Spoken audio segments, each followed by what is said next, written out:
Toss में score है 1400 score है।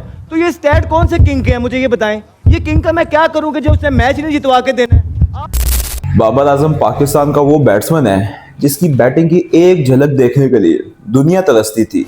आज वही बैट्समैन आपको अपनी बैटिंग की सिर्फ एक ही झलक दिखाता है, वो 0 होता है या 1 होता है। ये बात है उन वक्तों की जब पाकिस्तान की टीम बहुत ही डार्क वाटर्स में से गुजर रही थी। अब बांग्लादेश से ओडीआई सीरीज हारे, अब वर्ल्ड कप हारे, और आपको एक ऐसा बैट्समैन मिला बाबर आजम की शक्ल में जिसने आपको 100 करना सिखाया। एक ऐसा बैट्समैन जो नंबर 3 पे आएगा और 100 करके लंबी बारी लेके जाएगा।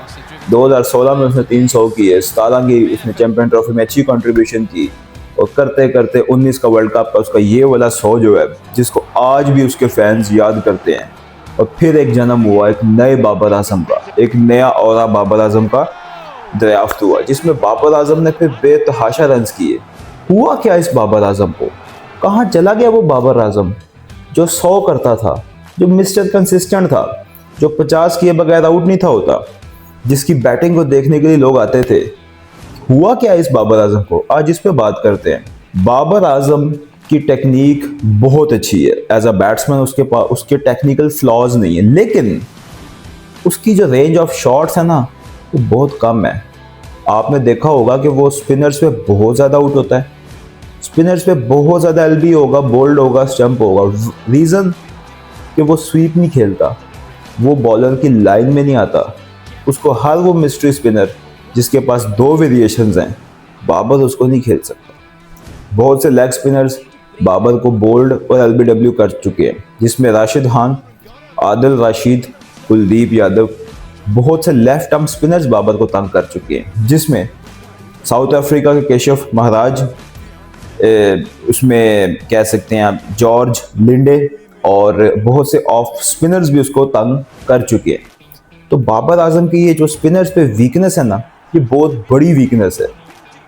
और जहाँ तक बात है फास्ट बॉलर्स को खेलने की, तो बाबर का रिकॉर्ड फास्ट बॉलर्स के खिलाफ एज कम्पेयर टू स्पिनर्स बहुत अच्छा है। लेकिन फिर गलती कहाँ आती है, आप बाबर आजम को हॉफ वॉली दे के देख ले, वो बहुत प्यारी शॉट लगा के दिखाएगा आपको, लेकिन जब आप उसको खिंचा हुआ बॉल करेंगे, वो लेंथ जो ना आगे जाने की है ना पीछे आने की है, बाबर वहाँ पे आपको फंसा हुआ नजर आएगा और अक्सर औकात स्लिप्स में कैच देता हुआ नजर आएगा। उसकी वजह यह है कि बाबर आजम कट नहीं मारता, बाबर आजम बैकफुट पंच नहीं मारता। वो पंच जमाम मारा करता था, वो पंच जो मोहम्मद यूसुफ का फेमस था, बाबर आजम के पास वो पंच ही नहीं है, क्योंकि वो पहले से ही उसकी जो फीट मूवमेंट है, उसका जो पोस्चर है, वो पहले से ही आगे जाने के लिए तैयार हो गया होता है। तो जब उसको खिंचा हुआ बॉल आता है तो उसके पास इतना टाइम नहीं होता कि वो पीछे होके उसको पंच मार सके, तो वो वहीं से खेल देता है। इवन जब बाबर आजम नया भी आया था ना, और मैंने जब उसकी कुछ शॉटें देखी थी, तो मुझे पता चल गया था कि ये बंदा बहुत जल्दी फंसेगा, क्योंकि वो खड़े खड़े बहुत सी शॉटें खेल देता है और उस पर चौके भी मिलते हैं। खड़े खड़े खेलने से उसको चौके भी मिलते हैं। तो जब उसको चौके मिलते हैं तो वो इस चीज़ पे कभी भी काम नहीं करेगा। वो भूल गया है कि जहाँ थोड़ा सा इंटेलिजेंट बॉलर आया, थोड़ा सा उसने खिंचा हुआ बॉल किया और थोड़ी सी उसकी गेंद तेज़ निकल आई, तो वो बजाय बल्ले के मिडल पे आने के बल्ले के एज पे लगेगा, और जब एज पे लगेगा तो वो पीछे ही जाएगा। तो बाबर आजम को थोड़ी सी टेक्निकल अपनी जो गलतियाँ उसको ठीक करने की ज़रूरत है। बेसिक्स इस बंदे के इतने प्यारे हैं कि आप किसी का मुकाबला पाकिस्तान में इससे नहीं कर सकते, ठीक है। और ये बेसिक्स पे काम होने वाला है, जो थोड़ी सी टेक्निकलिटीज़ हैं ये डोमेस्टिक में होने वाला है। बाबर आजम को फर्स्ट क्लास खेलने की बहुत ज़रूरत है, बहुत ज़्यादा ज़रूरत है।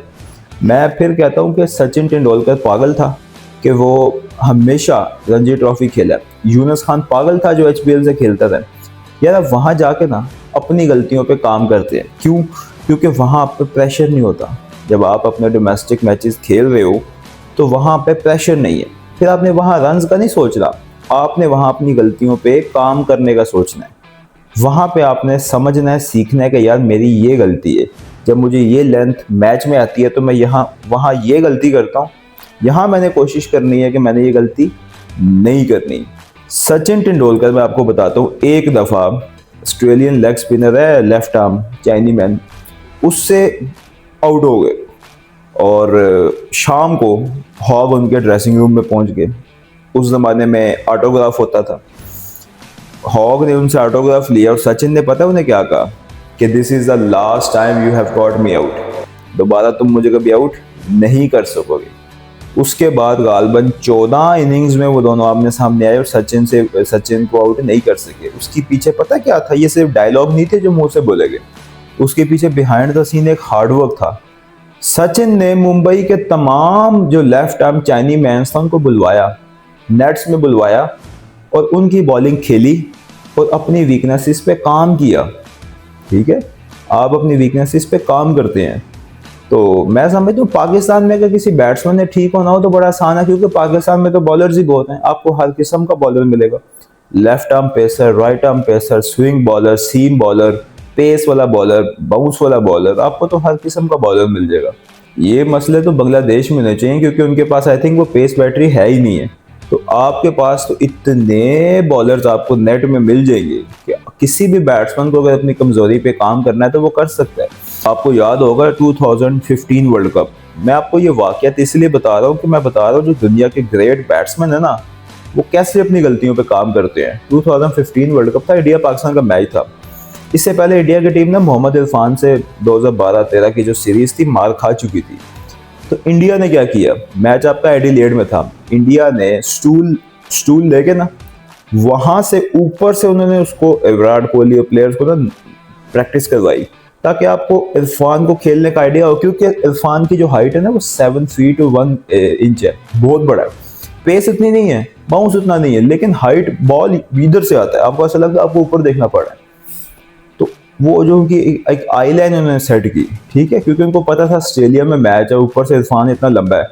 तो हम अपनी तैयारी पूरी करें, बाकी मैच में जो होगा उसको ऑन करेंगे।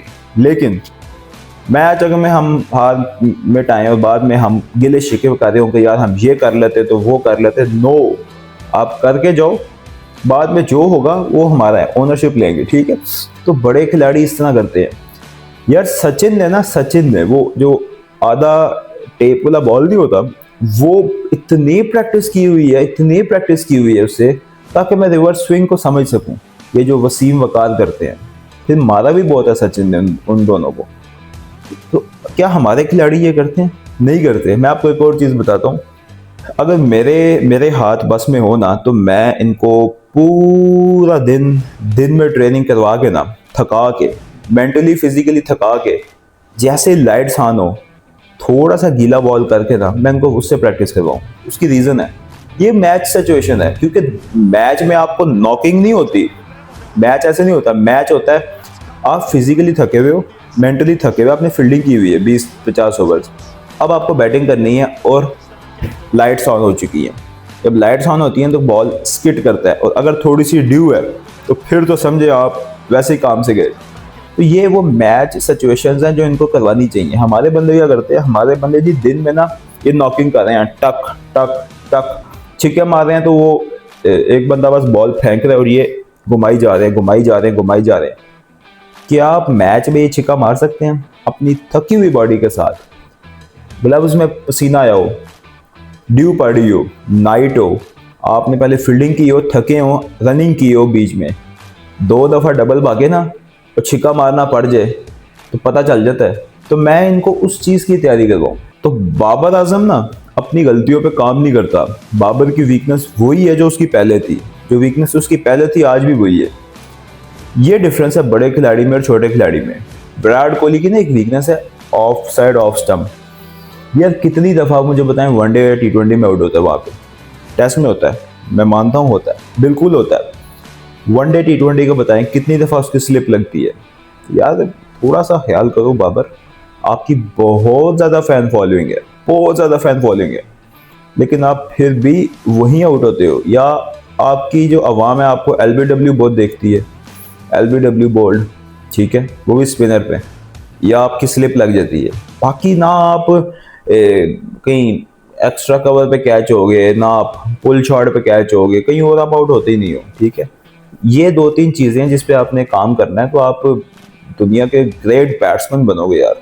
ठीक है, आप बहुत बड़े बैट्समैन हो, हम इसको मानते हैं, मैं ओन करता हूँ इस चीज़ को कि बाबर आजम से बड़ा बैट्समैन पाकिस्तान में ना कभी आया है ना कभी आएगा। जावेद मियांदाद ना बहुत बड़ा बैट्समैन था पाकिस्तान का, बहुत बड़ा बैट्समैन था। वो कहते हैं एक बॉल को ना उस ज़माने में 6 जगह खेल लेता था, यानी कि बॉल आई है उसको यहाँ भी खेल लिया वहाँ भी खेल लिया, 6 जगह। उसके बाद मोहम्मद यूसुफ, इंजमाम, ये बहुत बड़े बैट्समैन रहे हैं पाकिस्तान के, यूनुस खान। लेकिन बाबर आजम का ना डिफरेंट है, एक उसकी जो कंसिस्टेंसी है ना वो एक अलग ही क्लास है उसकी। लेकिन वो अपनी जो फैन फॉलोइंग है ना उसको डिस्टर्ब कर रहा है। आईसीसी इवेंट्स में फेल हो के वो उसने अपनी जो लेगेसी है ना उसको मेंटेन नहीं किया।